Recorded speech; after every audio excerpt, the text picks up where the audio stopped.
नमस्कार, मेरा नाम अंजलि शर्मा है और मैं भी एक पेट लवर हूँ। मैं भी स्ट्रीट डॉग की बहुत सेवा करती हूँ और सभी एनिमल्स की मैं बहुत सेवा करती हूँ। मेरे घर में भी स्ट्रीट डॉग रहते हैं। अभी सुप्रीम कोर्ट ने ऑर्डर जारी किया है कि सभी डॉग को वो एक पाउंड में डाल देंगे या कुछ भी। मेरी मोदी सरकार से सिर्फ यही रिक्वेस्ट है, मैं सिर्फ मोदी सरकार से कह रही हूँ, सिर्फ मोदी जी से, प्लीज़ मेरे ये लेटर मोदी तक पहुँच जाए, मोदी जी तक पहुँच जाए। मैं उनसे प्लीज़ प्लीज़ प्लीज़ मेरी रिक्वेस्ट सुन लो।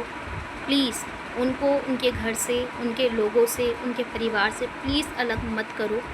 आप उन्हें वैक्सीनेट करो, ABC रूल्स जारी करो, MCD पर कड़ा सा कड़ा दंड दीजिए उन्होंने कि जो उन्हें पैसा दिया गया वैक्सीनेट करने के लिए डॉग को, वो उन्होंने काम क्यों नहीं किया। और सभी डॉग्स को वैक्सीनेट करने के बाद उनको ऐसा कुछ चीज़ बनाई जाए जिससे पता चल सके कि कौन सा डॉग वैक्सीनेट है या नहीं है। अगर आप किसी भी जीव को उठाकर कहीं भी डाल दोगे तो वो वैसे ही अग्रेसिव हो जाएगा या फिर वो मर जाएगा, क्योंकि एक डॉग एक ऐसा जानवर होता है कि जो मनुष्य से काफ़ी अटैच होता है। वो मर जाएगा लेकिन खाना नहीं खाएगा, वो मर जाएगा लेकिन अपने मालिक को कुछ होने नहीं देगा। हमारे यहाँ भी स्ट्रीट डॉग है, वो सिर्फ मम्मी के हाथ से ही खाना खाता है, हमसे किसी से भी खाना नहीं खाता, वो सिर्फ हमारे यहाँ ही खाना खाता है। अब आप बताओ, अगर आप उसे उठा के ले जाओगे तो कैसे रहेगा। काफ़ी स्ट्रीट डॉग को हम फीड कराते हैं, लेकिन ये न्याय तो सही नहीं है ना उनके लिए। आप वो बोल नहीं सकते तो आप उनके साथ ऐसा करोगे। मेरा मानना ये है कि एनिमल्स इतने सारे हैं, गाय सड़कों पर इतनी घूम रही हैं जिसका कोई पता नहीं। दिल्ली में बहुत गायें घूम रही हैं जो कूड़े में खाती हैं, उल्टा सीधा खाती हैं। मेरा मानना है दिल्ली सरकार उनके लिए जगह जगह पानी की व्यवस्था करे, जगह जगह उनकी जो गाय की नांद होती है जिसमें खाना डाला जाता है, लोग इधर उधर रोटी ना फेंके उसमें डालें जिससे वो गायों को खाना प्रॉपर मिल सके। या फिर गायों के लिए गौशाला बनाया जाए, उनके लिए कार्य करिए आप, पक्षियों के लिए कार्य करिए। लेकिन डॉग्स को प्लीज़ मत यहाँ से ले जाइए, क्योंकि अगर डॉग्स यहाँ से गए तो एक तो हमारी भावनाओं को बहुत ज़्यादा ठेस पहुँचेगी, दूसरा हम बहुत ज़्यादा इफ़ेक्टेड होंगे और हमारा भरोसा बीजेपी सरकार से प्रॉपर हट जाएगा। क्योंकि एक ही उम्मीद है, मोदी जी, मैं चाहती हूँ प्लीज़ एक आज़ादी 15 अगस्त 1947 को हमें मिली थी और एक आज़ादी 15 अगस्त 2025 को डॉग को दिलवाइए। मेरी आपसे please please Modi ji request है, प्लीज़ इन्हें यहाँ से कहीं मत ले जाइए, ये मर जाएंगे, इनके साथ कुछ भी हो जाएगा। प्लीज़ इन्हें यहाँ से कहीं मत ले जाइए प्लीज़। ये हमारे घरों की रक्षा करते हैं, हमारी सिक्योरिटी की रक्षा करते हैं। जब बाइक को एक गली में तेज़ चला रहा होता है तो जो भौंकते हैं, बाग करते हैं, उसके पीछे भागते हैं, क्यों? तब लोग सोचते हैं उन्हें काट लेते हैं। जब काटते हैं ना, वो ये दिखाते हैं कि डॉग ने काट लिया, लेकिन ये नहीं दिखाते कि क्यों काटा।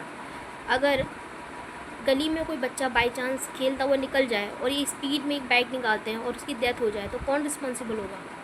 आपने सोचा है कभी? कभी इस पर कोई गौर ही नहीं करता। तेज़ कार जो चलाता है, डॉग उसी पर ही बात करता है। वो यही कहता है कि आप धीरे चलाइए जिससे आप भी सेफ़ रहें और सभी सेफ़ रहें, लेकिन लोग उनकी भाषा को समझ ही नहीं पाते। एक डॉग किसी को जब बाइट करता है, या तो उसके अंदर रेबीज़ के लक्षण हों, या फिर वो पागल हो गया हो, या फिर वो अग्रेसिव हो, बहुत दिनों से उसे खाना नहीं मिला हो, या वो किसी और इलाके से एक इलाके में आया हुआ है और वो डरा हुआ है। तो प्लीज़ ऐसा मत करिए। आप उनको वैक्सीनेट करिए, उनको रेबीज़ के इंजेक्शन लगाइए टाइम टू टाइम, और उनको खाना, अब हम लोग खाना देते हैं, हम अपने पैसों से खाना देते हैं और हम ही खिलाते हैं। हमें लगता है कि यही हमारा सब कुछ है। तो मेरा मानना ये है कि अगर आप हमारा ही टैक्स से इन्हें खाना प्रोवाइड करोगे, और अगर हम टैक्स ना दें तो फिर आप कैसे इन्हें फीड करा पाओगे? अगर आप सरकार जो बनी है वो जनता की उससे बनी है। ये इंडिया एक डेमोक्रेसी कंट्री है, यहाँ पर लोकतंत्र कायम है। अगर संविधान में जो कानून जानवरों के लिए लिखे गए हैं उसका तो उल्लंघन सुप्रीम कोर्ट भी नहीं कर सकती है ना।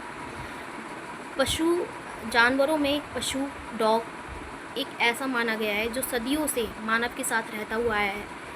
जो आपने देखा होगा कि जब स्वर्ग की सीढ़ियाँ चढ़ी जा रही थी तब भी डॉग साथ था। हर जगह डॉग को एक, जब जंगलों में कई लोग भटक जाते हैं तब डॉग ही उन्हें रास्ता दिखाता है। कहीं पर भी देख लो एक डॉग बहुत बड़ा सहारा बनकर आता है।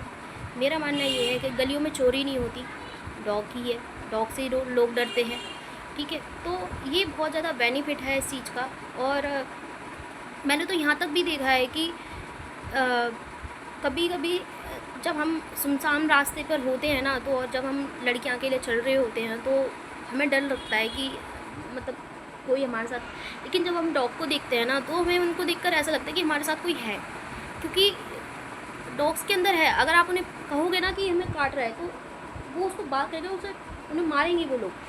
तो आप ऐसे कैसे कर सकते हो? और आप देख सकते हो कि दिल्ली के अंदर इतने चूहे हैं, इतने चूहे हैं, अगर डॉग चले गए तो चूहों की तादाद हद से ज़्यादा बढ़ जाएंगी, बीमारियां बढ़ेंगी। ठीक है, और बंदरों की संख्या बढ़ जाएगी। बंदर किसी से डरेंगे नहीं। रैबिस के जो जितने भी आपको लिस्ट मिली है उसमें जो डॉग भी काट रहा है, चूहा भी काट रहा है, और बंदर भी काट रहा है, बिल्ली भी काट रही है, ये सब कलेक्टेड है। या हम जो रैबिस के इंजेक्शन लगवाते हैं ये 5 गुना ज़्यादा, बस रैबिस का एक ही इंजेक्शन लगता है, लेकिन लोग इसका 5 गुना ज़्यादा बताकर सुप्रीम कोर्ट में दायर किया। मेरा मानना ये है कि प्लीज़ इनके लिए ये जहाँ रहते हैं वहीं रहने दीजिए इनको। बस मोदी सरकार प्लीज़, मैं आपसे यही रिक्वेस्ट करती हूँ कि इन्हें इनके घर से अलग मत करिए और इन्हें इनके घर पे रहने दीजिए। मेरी आपसे यही रिक्वेस्ट है। आई होप आप मेरी ये प्रे ज़रूर सुनोगे और आप हमारे हित में ही न्याय करोगे। मुझे आप पर पूरा भरोसा है।